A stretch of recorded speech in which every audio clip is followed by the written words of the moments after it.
ঢাকার মালিবাগ এলাকার বাসিন্দা লায়লা আহমেদ। ছোটবেলা থেকেই গাছগাছালির প্রতি একটা আলাদা আকর্ষণ ছিল তার।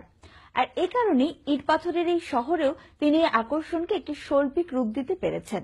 নিজের বাসার ছাদে তৈরি করেছেন বাগান, করেছেন মাছের শখের চাষবাস।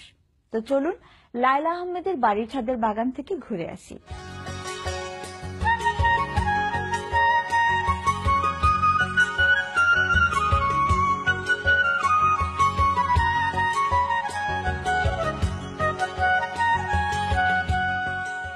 এটি ঢাকার মালিবাগ এলাকার একটি বাড়ির ছাদের দৃশ্য।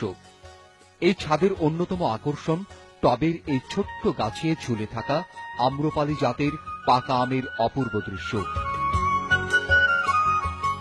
আছে চায়না কমলার এই ব্যতিক্রমী গাছের জীবন্ত অবস্থান। শুধু আম আর চায়না কমলাই নয়, এই ছাদে আছে কলা গাছ, যেখানে কলা হচ্ছে। এখনো পর্যন্ত এই কলা গাছ ঝড়ে বা বাতাসে ভেঙে পড়েনি। নারিকেল গাছও লাগিয়েছেন পেয়ারা গাছ।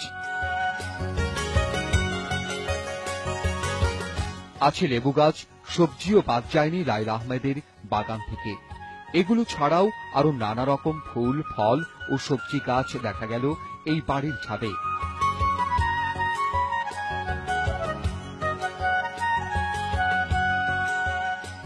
এই বাগানটি যার নিবিড় যত্ন ও তত্ত্বাবধানে গড়ে উঠেছে তার নাম লায়লা আহমেদ। পেশায় তিনি একজন পুরো দস্তুর গৃহিণী। ছোটবেলা থেকেই গাছপালার প্রতি তার একটা বিশেষ আকর্ষণ ছিল। সেই আকর্ষণের সাথে সাথে গাছের প্রতি তার ভালো লাগা ও ভালোবাসাও বাড়তে থাকে। প্রথমে বারান্দায় বিভিন্ন শোভাবর্ধনকারী ছোট ছোট গাছগাছালি লাগানো শুরু করেন। 2000 সাল থেকে তার ছাদে বাগান করা শুরু। মূলত বনসাই দিয়েই তার বাড়ির ছাদে এই বাগানটি শুরু।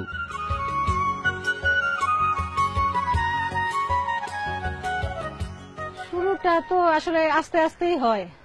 যেমন আগে যখন ছাদটা পুরাটা ছিল না, তখন নিচে বেলকনিতে করতাম ছোট পরিসরে। এরপর ছাদটা হওয়ার পরে বেড করি, চারিদিকে বেড করে ড্রাম দিয়ে, তারপরে এই যে বড় ফল গাছ, সাথে ফুলের গাছ। আমার তো আম, কাঁঠাল, জাম, তারপরে জামরুল, কদবেল, পেয়ারা, সফেদা, শরীফা, অরবরই, তারপরে আঙ্গুর, আলু বোখারা, কামরাঙ্গা। আমি সারাদিন ব্যস্ত থাকি, তারপরেও ধরেন বিকাল টাইমটা আমি যে কোনো ভাবেই ফ্রি থাকার চেষ্টা করি, ছাদে সময় দেওয়ার চেষ্টা করি আর কি।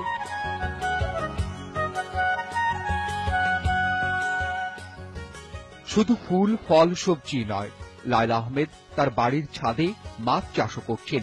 2002-03 সাল থেকে এ ধরনের বড় হাউসে তেলাপিয়া, শিং, মাগুর, শোল, টাকি ইত্যাদি মাছ চাষ করে আসছেন। আমি পলাশ ভাই নামে এক ভাই আছে, ওনার বাসায় যে দেখলাম যে উনি অ্যাকোরিয়ামের মাছ টাছ মূলত করে হাউজে। তো ওনার ওইটা দেখার পর থেকে আমার খুব ভালো লাগছে।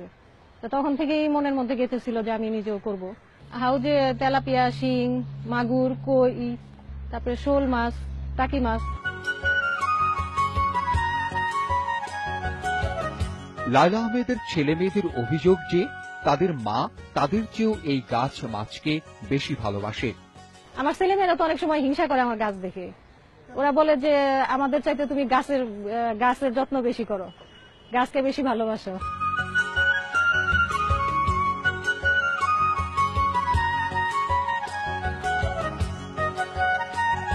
তার স্বামী পেশায় একজন আইনজীবী। অনেক ব্যস্ততার মাঝেও লায়লা আহমেদকে এই কাজে সহযোগিতা করে থাকেন তিনি।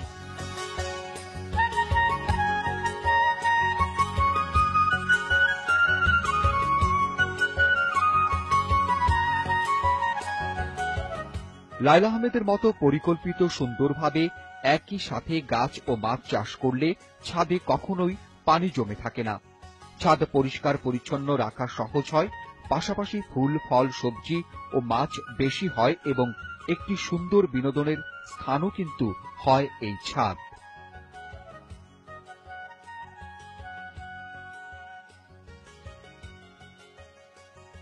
আমি আসলে ছোটবেলা থেকে গ্রামের দিকে একটু টানটা বেশি, মানে প্রকৃতিটা পছন্দ করি বেশি। তখন ওই ছাদের মধ্যেই আর কি আমার স্বপ্নটা পূরণ করার চেষ্টা করি যতটুকু পারি। মানে সবার উদ্দেশ্যে আমি এটা বলতে চাই যে যেখানে পারেন, যতটুকুই জায়গা পান, সবাই অন্তত একটি করে হলেও গাছ লাগান।